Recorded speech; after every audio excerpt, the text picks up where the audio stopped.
Dear students, today in my class I am trying to make you understand line by line English meaning of the American short story Thank You Ma'am. Writer Langston Hughes. Full name Jamie Mercer Langton Hughes was a famous English writer and revivaler of African folk culture.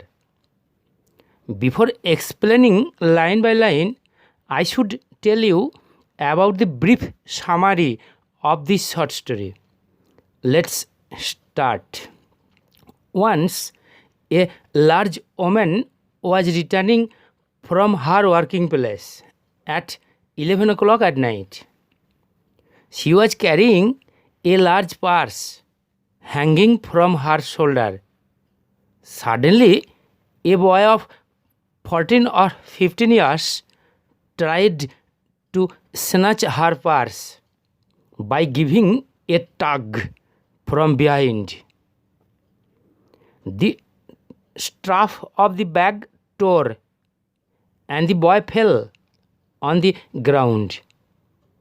The lady kicked him and picked him up by shirt front and wanted to teach him that it was not a right act.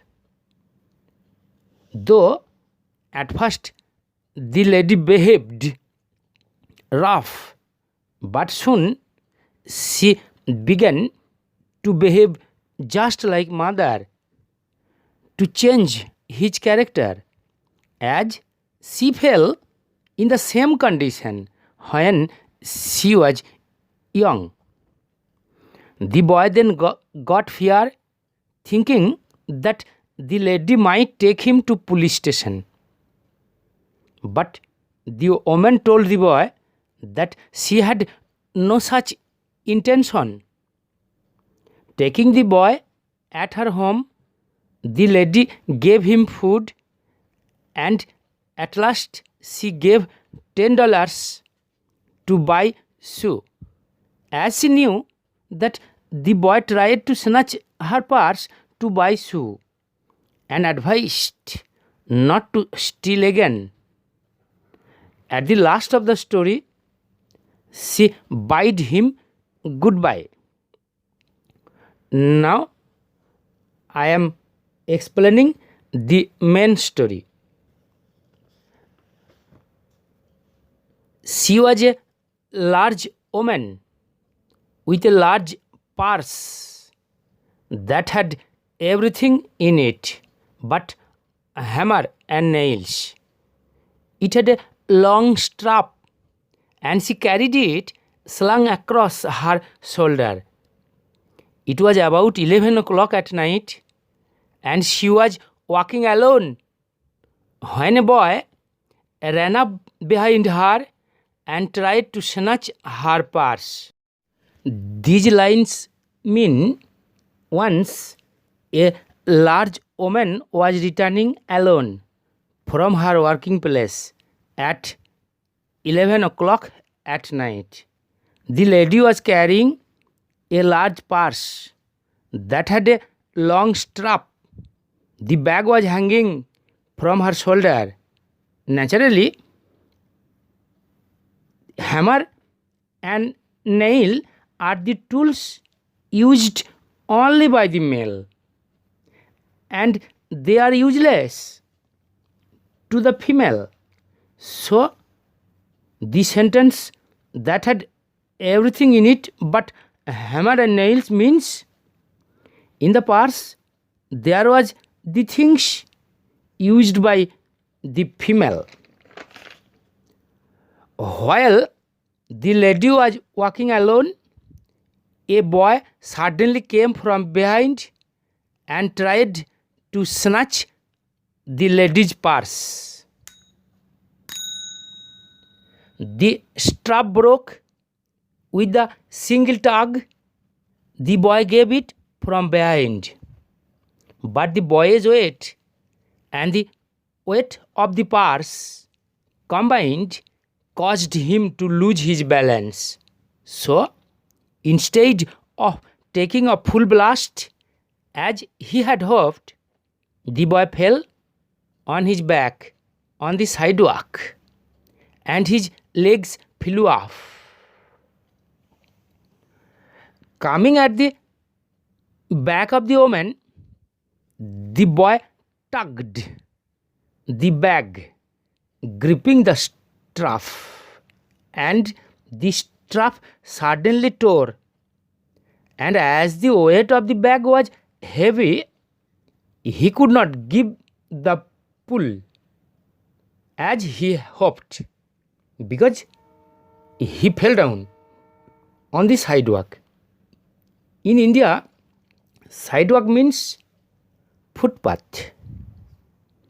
The large woman simply turned around and kicked him right square in his blue jeaned sitter.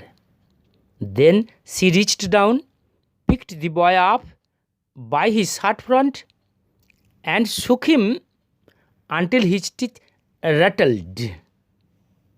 When the boy fell down, the lady instantly came to him and kicked on his back and picked him up, holding his shirt front. Then she shook the boy heavily. After that, the woman said, "Pick up my pocketbook, boy, and give it here." She still held him, but she bent down enough to permit him to stoop and pick up her purse. After picking the boy up, the lady ordered him to pick up the pocketbook and to give it to her. And the lady had to bend to give the boy the chance to stoop and pick up the bag. Then she said, "Now ain't. Ain't means am not, are not, is not. Now ain't you ashamed of yourself?" Firmly gripped by his shirt front, the boy said, "Yes, ma'am." The woman said, "What did you want to do it for?" The boy said, "I did not aim to." She said, "You a lie."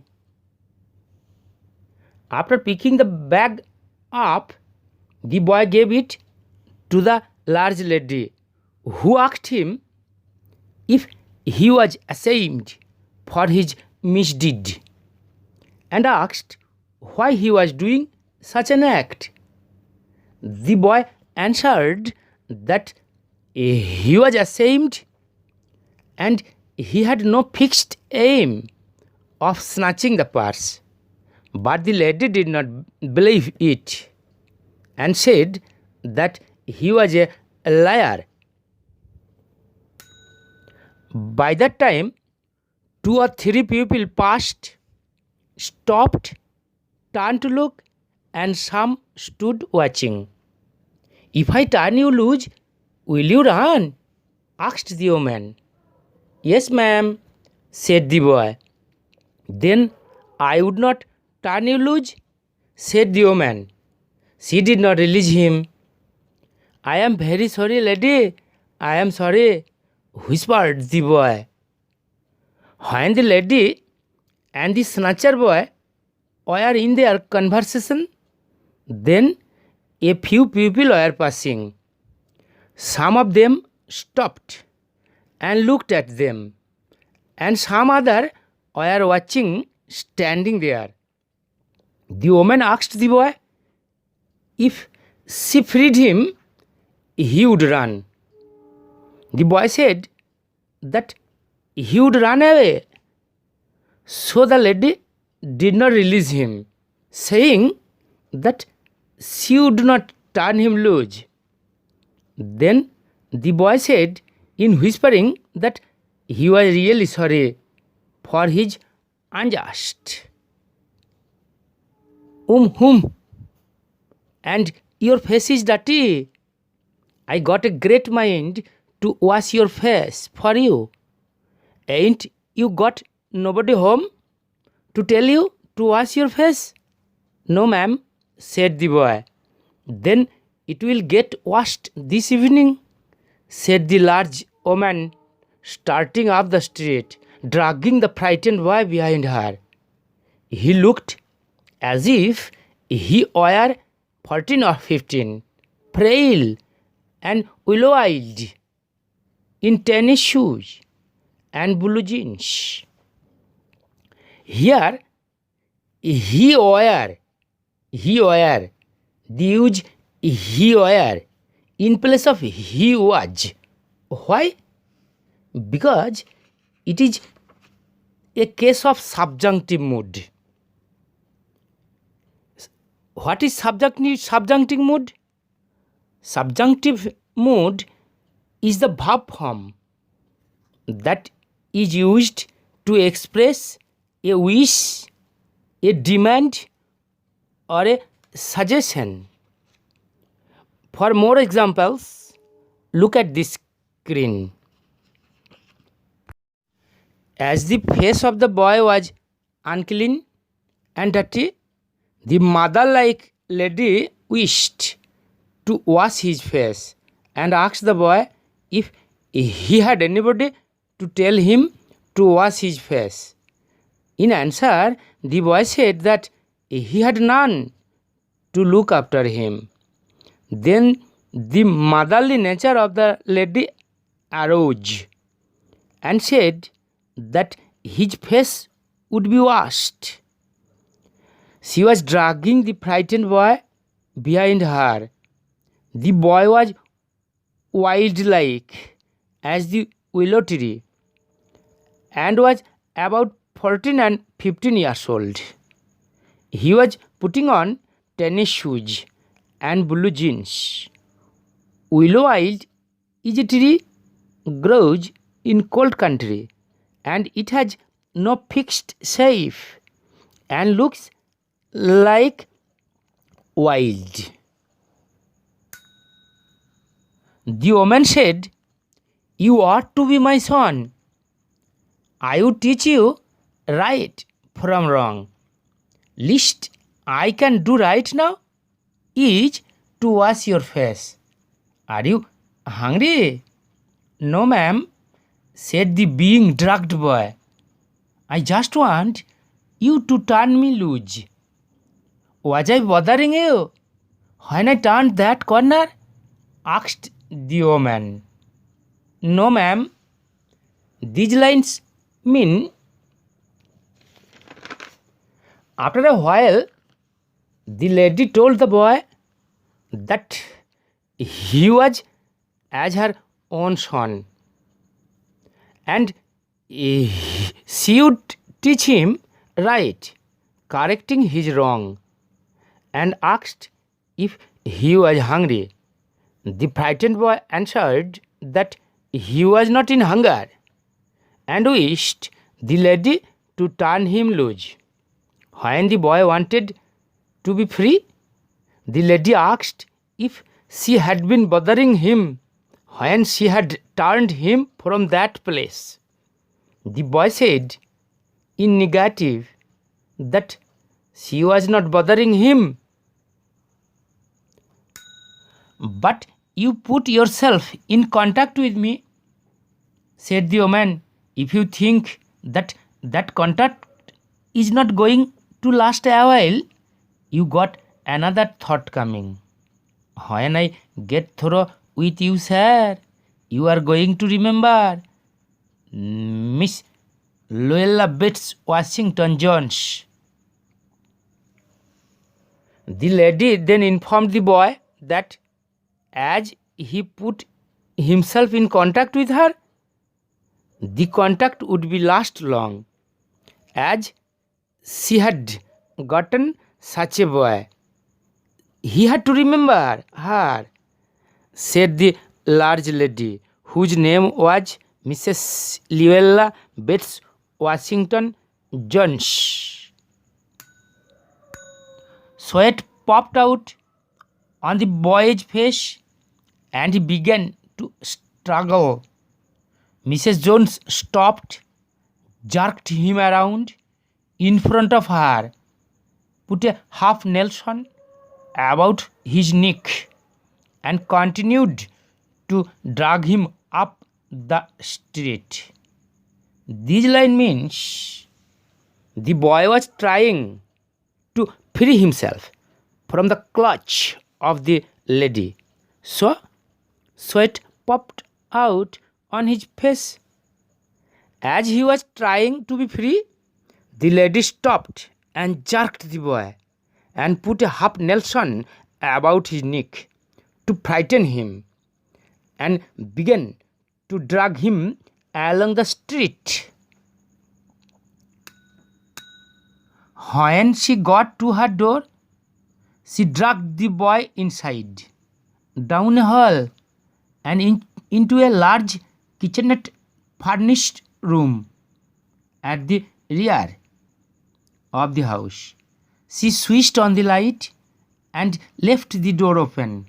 The boy could hear other roomers laughing and talking in the large house.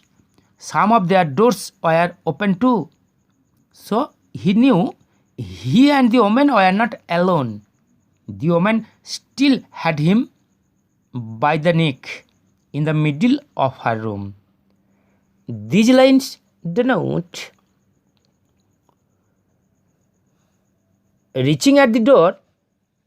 Mrs. Jones took the boy inside her house and came to a hall, and then took him into a large kitchenette furnished room. This room was decorated with furnitures, and the kitchen room was at the rear of her house. She did not close the door, but she switched on the light. At that moment, the boy heard the sound of laughing and talking of other people from the rooms of the big house. Some of the doors of such rooms were opened. The boy understood that other residents were there. However, the woman still tightly caught his neck in the middle of the room.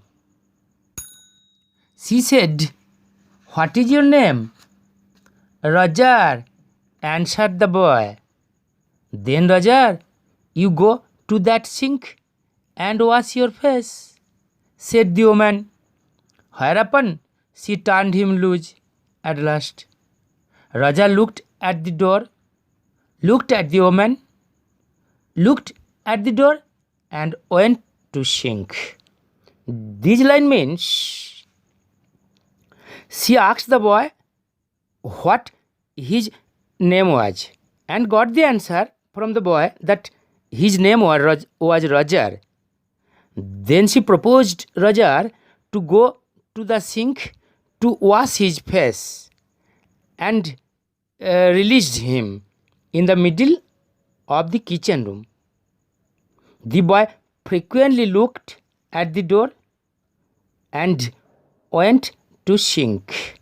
Students, please find our second part.